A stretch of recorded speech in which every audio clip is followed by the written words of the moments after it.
When you first walk into the church at Broad Street Ministry, right by the Kimmel Center in Central City, Philadelphia, you look up and see the vast vault ceiling, filled with origami birds and miniature windmills that glimmer under the light streaming through the stained glass windows, and numerous tables decorated with colorful flowers. This church contains something special that was made possible to me through Episcopal community service.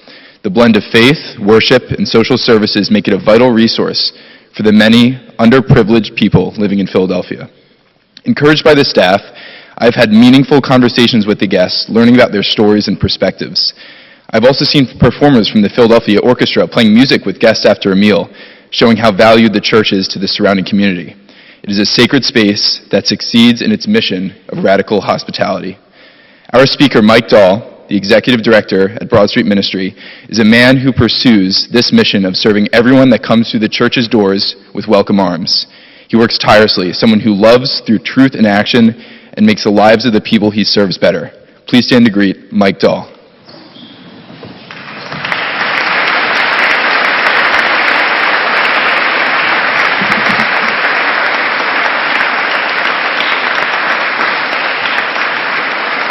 Thank you. Thank you. Please be seated. I didn't know I'd have to do that. What will I stand for? So, I don't have to tell you these are very troubled times. In fact, I have a high school senior at home, and I was talking with him the other day, and man, my generation is leaving you guys with a big mess.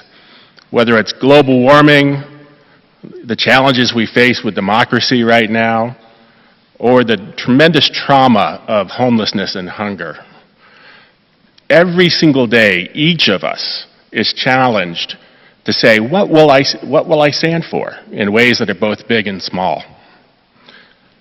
So whenever I get kind of concerned about, am I leading my life in the right way, I often try to take lessons from people in the past that I admire.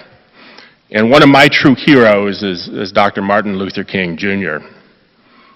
And shortly before his untimely death, he was asked how he wanted to be remembered. And his answer was not as the leader of the civil rights movement in America. It was not as the person who gave the I Have a Dream speech that electrified a nation. And it was not as a Nobel Prize winner. It was nothing so grandiose. His answer was as follows. I'd like for somebody to say that Martin Luther King Jr. tried to love somebody. I want you to be able to say that day that I did try to feed the hungry. I want you to be able to say that day that I did try in my life to clothe those who were naked. I want you to say that I tried to love and serve humanity. So here's this guy who hung out with Gandhi, who rose to the pinnacle of fame and notoriety, and he simply wanted to be remembered as someone who helped those in need. So I've always pondered that answer. And then about 4 years ago, I went on a trip to Cambodia with my family. We were going to see Angkor Wat, which is one of the most spectacular sights in the world. But on that trip, we decided to spend a day volunteering at an orphanage. And we spent the day with these children. These children have nothing. They barely have enough to eat. They're starved for adult attention. Their prospects are very dim, and yet they're joyous. And they were laughing, and they were hanging on my son's playing the whole day. And I came out of this day with this incredible whirlwind of emotions. But the thing that struck me the most was just how incredibly privileged my life had been. Just how incredibly how easy my path had been to where I had everything I had gotten in that life. Up until then, I felt like I had worked hard and I had accomplished so much, and I was so proud of everything I had. And then I saw what faced these children, and I was like, you know what? I haven't accomplished anything. And so I decided at that moment that I had to find some way to give back. And that's what led me to Broad Street Ministry. As been told, Broad Street Ministry welcomes the vulnerable populations each day. About 400 to 500 people come into Broad Street Ministry each day, and these are our neighbors that are wrestling with deep poverty, hunger, and homelessness, our neighbors that are dealing with mental illness and addiction. And our fundamental approach is to offer them radical hospitality. Well, what does that mean? At core, that means recognizing that there is a spark of divinity in each and every one of us.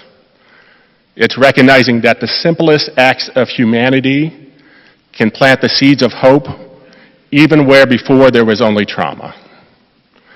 It's recognizing that there is a path back to stability for each and every one of us, but all we have to do is help our guests find that path and then to walk it with them. I'm going to go back to that day in Cambodia when I recognized just how privileged I was.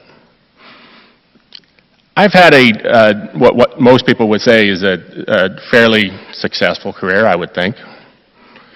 My parents loved me. I went to the right schools. I made the right connections. I've been an investment banker. I've been an entrepreneur.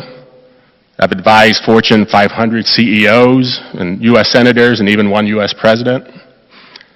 I say this not to impress you, because honestly, the most important work I've ever done, the work I'm most proud of, the work that's been the most fulfilling, has been the work at Broad Street Ministry. Everything that I put in there has come back to me 3 times over.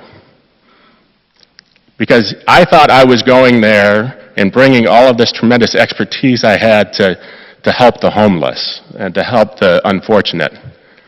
But the fact is that when I went there to help transform their lives, it was my life that was transformed in the process. I didn't transform them, they transformed me. So I go back to that question, what will I stand for? As you go forward, my question to you is, what is going to be meaningful in your life?